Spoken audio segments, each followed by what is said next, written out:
You know it's still the holidays. And what's a holiday meal without macaroni and cheese?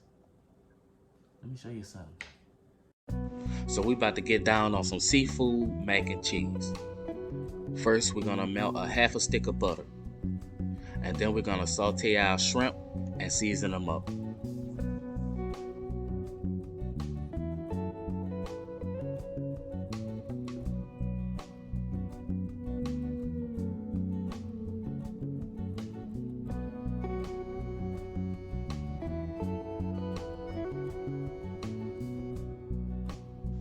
Now for our seasoning, we're gonna use Old Bay, granulated garlic, and salt.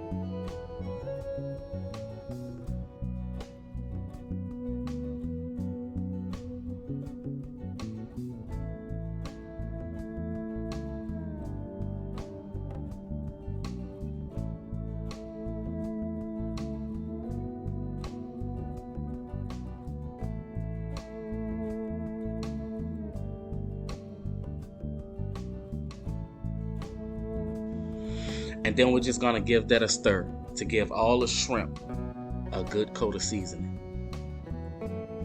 Then we're gonna add our crawfish tails. Now you can use lobster tails, crab meat, whatever you prefer. But if you're from the South and you live in the South, you can find this in every store.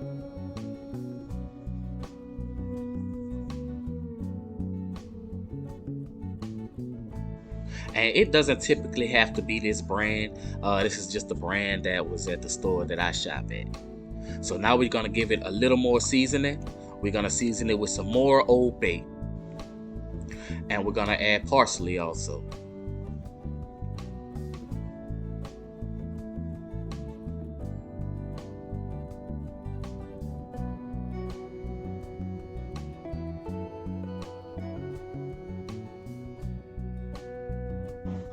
And now we're just gonna give that a stir. Stir the crawfish tail and shrimp together, and your seafood mixture is done. We can put it to the side. And now we're gonna move on to our pasta. So it's time to season the water. We're gonna add some cooking oil, some chicken bouillon, and some salt.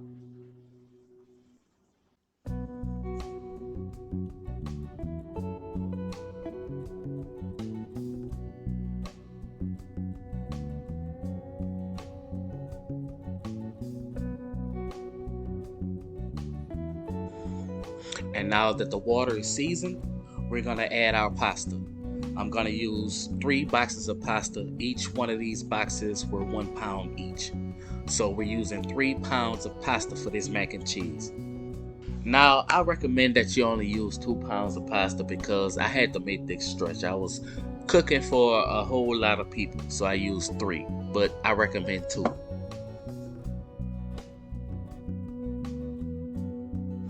And now our pasta is done. We're gonna add it to the pan. We're gonna add our seafood mixture, and then we're gonna start on this cheese sauce.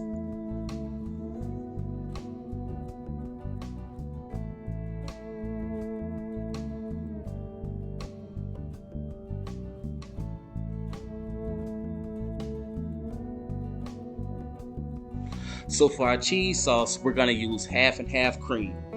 Now, don't be an idiot like me and add the half and half first to a hot pot. You can scorch your cheese sauce this way. Fortunately, I didn't. But I recommend that you add your chicken stock first, then the half and half cream. And notice that I'm using chicken stock and not chicken broth because chicken stock is just a little more flavorful. It's made with the bones included, whereas the broth is made mostly with the meat of the chicken. So now we're gonna add 1 stick of butter.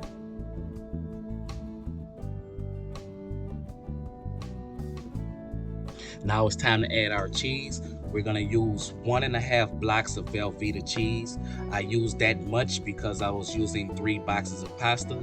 But if you're gonna be using just 2 for a normal size pan, then you just need 1 block of cheese. So we're gonna just stir this together, keep it moving because we don't want the cheese sticking to the bottom of the pot. Now that the cheese has melted, we're gonna add 1/3 of a block of Philadelphia cream cheese.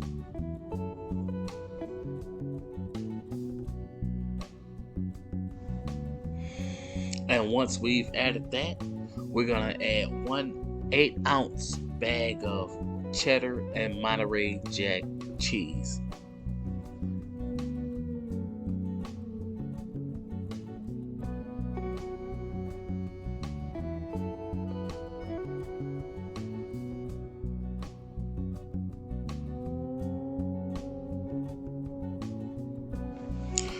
Now, this is the consistency that you want your cheese sauce to be. Not too loose and not too thick. And once that's done, we're gonna add that to the pasta. We're gonna add that to the macaroni and cheese and the seafood that we've sauteed and give it a stir.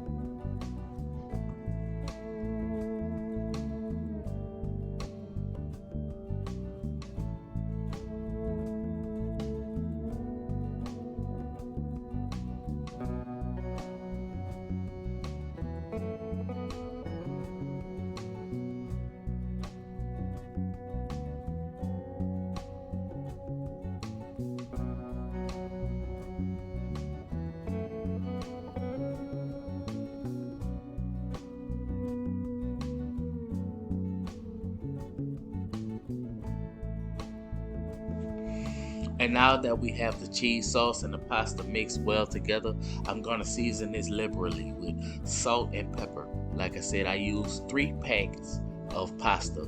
You don't have to use 3 packs, you can use 2. I was making this stretch for a larger family.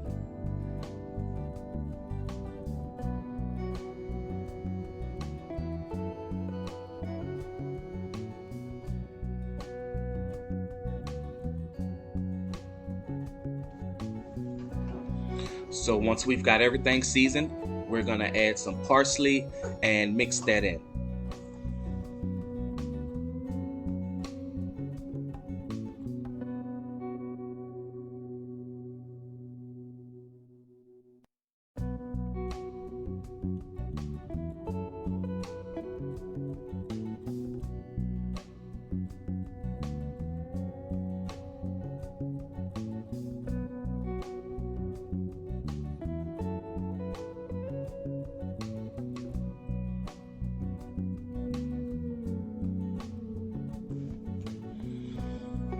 So I'm gonna add some cheddar cheese to the top of the macaroni.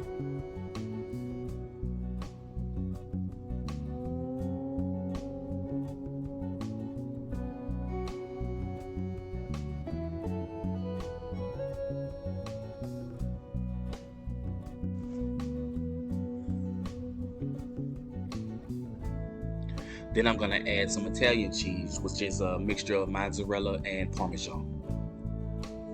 And then we're gonna come back over the top with some more cheddar cheese.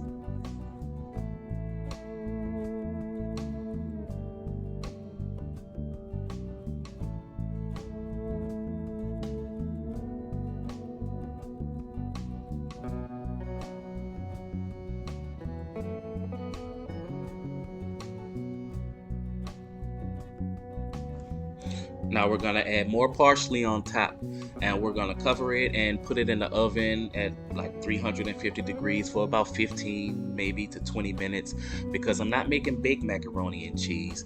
I just want to put it in there long enough for the cheese on top to melt. And there you have it, seafood mac and cheese. Enjoy making this recipe. Peace.